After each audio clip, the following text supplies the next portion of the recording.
محمد وعمر يا حبايبي. شبابي شبابنا عايزين الشباب.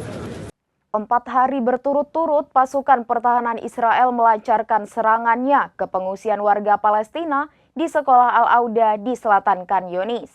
Setidaknya 29 warga Gaza Palestina dilaporkan tewas dalam serangan tersebut.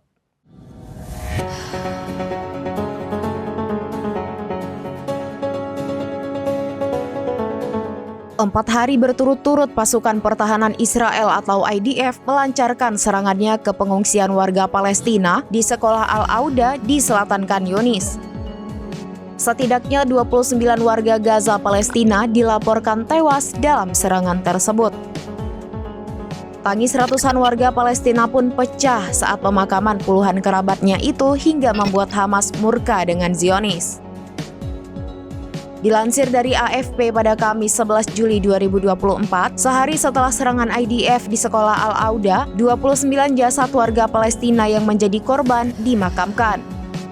Namun sebelumnya, puluhan jasad tersebut disolatkan di luar rumah sakit Nasser. Ratusan warga Palestina pun tampak berkabung dan menangis seiring dengan pemakaman puluhan kerabatnya tersebut. Melihat hal itu, Hamas pun murka dan mengecam Israel. Diketahui sebelumnya sumber-sumber Palestina melaporkan bahwa IDF meluncurkan serangan keempatnya ke sekolah di selatan Khan Yunis, yang mana lokasi tersebut dimanfaatkan oleh warga Palestina untuk mengungsi selama Zionis menyerang rumah-rumah mereka.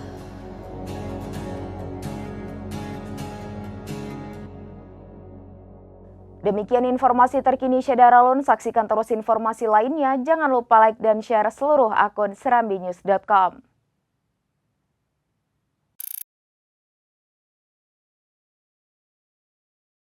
Download Tribun X sekarang, menghadirkan lokal menjadi Indonesia.